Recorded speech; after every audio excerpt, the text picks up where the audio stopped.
Assalamu alaikum wa rahmatullahi wa barakatuh. This is Najwa Hussaini with Azadi News.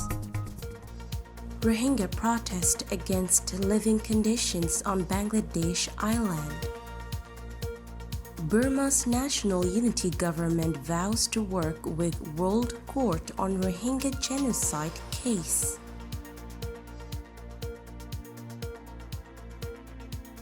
Several thousand Rohingya refugees have staged unruly protests against living conditions on a cyclone-prone island of Bangladesh where they were moved from vast camps on the mainland, police said.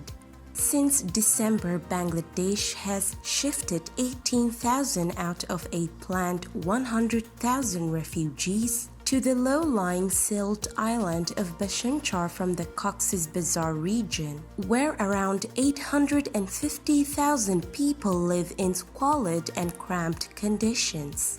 Most of them had fled a brutal military offensive in neighboring Buddhist-majority Myanmar in 2017 that United Nations investigators concluded was executed with genocidal intent. Monday's protest involved up to 4,000 people, police said, and coincided with an inspection visit by officials from the UN refugee agency UNHCR. The Rohingya who are there became unruly the moment the UNHCR representatives landed on the island by helicopter today, local police chief Alamgir Hussain told the AFP news agency. They broke the glass on warehouses by throwing rocks. They came at the police. Their demand is they don't want to live here. One Rohingya man confirmed to AFP that bricks were thrown and that police prevented them from entering a building where the UNHCR officials were present. An international rights activist said police used batons to disperse the protesters. Quoting Rohingya sources, he said several protesters were injured. Police rejected the claim. A police spokesman said Rohingya protesters attacked officers, injuring several of them. They also damaged cars on the island, he said. The UN Refugee Agency said in a statement it was deeply concerned to learn of reports of refugees who have been injured during today's events on the island.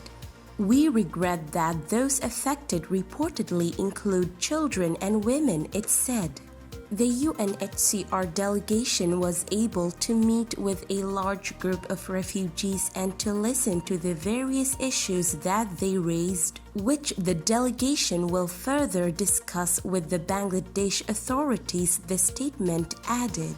The delegation was due to visit the Rohingya refugee camps on Tuesday in Cox's Bazar before returning to Dhaka to meet with senior government officials. After the first transfer on December 4th to the island in the Bay of Bengal, several Rohingya told AFP they were beaten and intimidated into agreeing to be relocated. Their claims have been echoed by rights groups. The Bangladesh government insists relocation is voluntary, that the island is safe and that its facilities are far better than those in the camps. Burma's National Unity Government NUG said that as the country's lawful government, it is taking all steps necessary to cooperate with the world's highest court, the International Court of Justice (ICJ), on proceedings in a case in which Burma is accused of committing genocide against the Rohingya. After a brutal military crackdown in the western state of Arakan in 2017 that forced more than 1 million Rohingya to flee across the border to neighboring Bangladesh, Gambia in November 2019 brought a case at the ICJ, which is an organ of the UN and is also known as the World Court, accusing Burma of committing genocide against the Rohingya. State Councillor Aung San Suu Kyi defended the country against the charge in December 2019.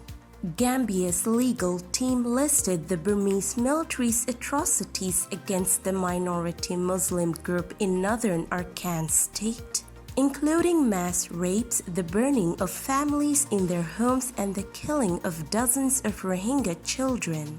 As the case could take years, the African nation asked the ICJ to order provisional measures to prevent more violations. Going further than the measures requested by Gambia, the ICJ ordered Burma on January 23 to report on its compliance with the provisional measures in 4 months and then every 6 months thereafter. The Aung San Suu Kyi-led civilian government submitted 2 reports prior to its ouster by the military in a coup on February 1st. In a statement released on Sunday, the NUG said it is very concerned about the difficult situation facing the Rohingya, especially those who fled to Bangladesh in 2016 and 2017. As the lawful government ensuring continuity of representation before the court and being mindful of the timetable established by the court are among its duties, the NUG said. It added that it is also considering accepting the exercise of jurisdiction by a separate international court, the International Criminal Court, over the killings, torture, and other crimes against civilians committed by the Burmese junta since the coup on February 1st. The Myanmar military seized power from the democratically elected National League for Democracy government, detained civilian leaders, and abolished the new parliament on the day it was scheduled to convene. Since the coup, the Burmese regime has killed at least 840 people and arrested more than 5,500, of whom 4,409 remain in detention according to advocacy group, the Assistance Association for Political Prisoners. This is today's news. To get more updates about Rohingya, subscribe to our YouTube channel and hit the notification bell. Visit our website azaditvnews.com and follow our social media accounts. Wassalamu alaikum wa rahmatullahi wa barakatuh.